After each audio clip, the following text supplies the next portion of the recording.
Welcome to AccordMe. In this session, we will explore OET writing skills for healthcare professionals, with a focus on effective communication in clinical settings. This video is designed for all OET professions, including doctors, nurses, dentists, pharmacists, and others who want to improve professional writing for both exam success and real healthcare communication. The goal is not only to perform well in the OET writing test, but also to communicate clearly and confidently in workplace situations. Now, let's begin with what the OET writing test actually measures. The OET writing test mirrors real clinical communication. It is based on tasks such as referral letters, discharge summaries, and clinical requests, which healthcare professionals use in everyday practice. This is why the exam has a strong practical focus. The tasks represent everyday workplace writing. At the same time, the exam outcome is clear. You must pass the test by showing that you can write professionally under time pressure. The core goal is to communicate patient information with clarity, accuracy, relevance, and professional tone. Now, let us move to the 5 core skills that every OET candidate should master.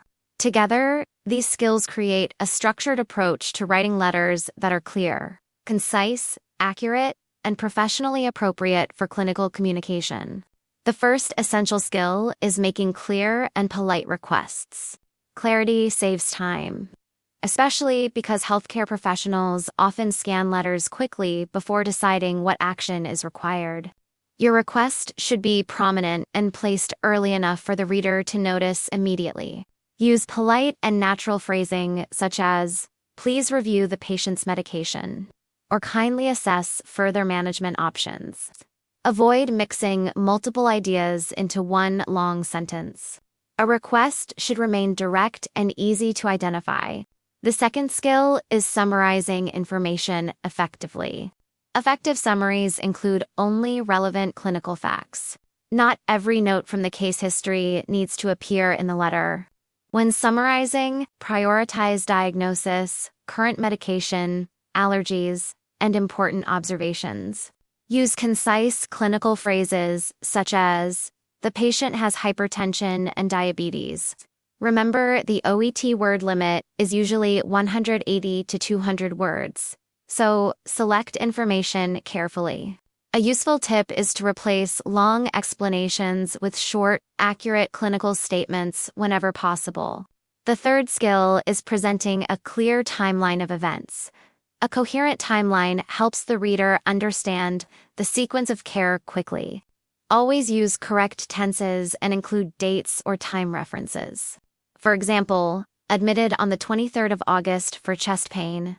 ECG on the 24th of August showed ST changes, treatment was started, and the patient was discharged in a stable condition on the 28th of August. Even when using visuals such as timelines, the writing itself must remain logically structured. The fourth skill is formal letter writing.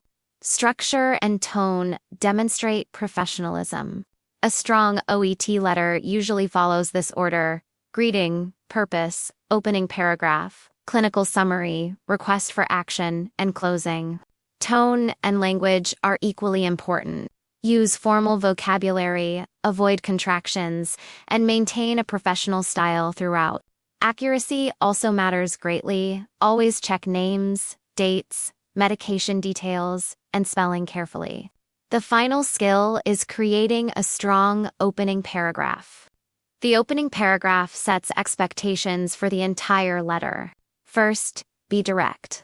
For example, I am writing to refer Mr. Ahmed, a 62-year-old patient, for further cardiac assessment.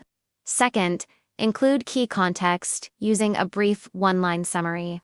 Third, indicate action clearly by stating what you want the reader to do. This helps the reader immediately understand the purpose of your communication. To conclude, before submitting any OET letter, check the essentials. Is the request clear? Is the summary concise? Are dates and references accurate? Is the tone professional? For exam strategy, always plan your letter first. Prioritize important content, and organize ideas logically. The real-world benefit is significant. Mastering these skills improves both exam performance and daily professional communication. Your next step is simple: practice timed letters regularly and review how effectively you communicate key clinical information. Thank you for watching, and thank you for following along.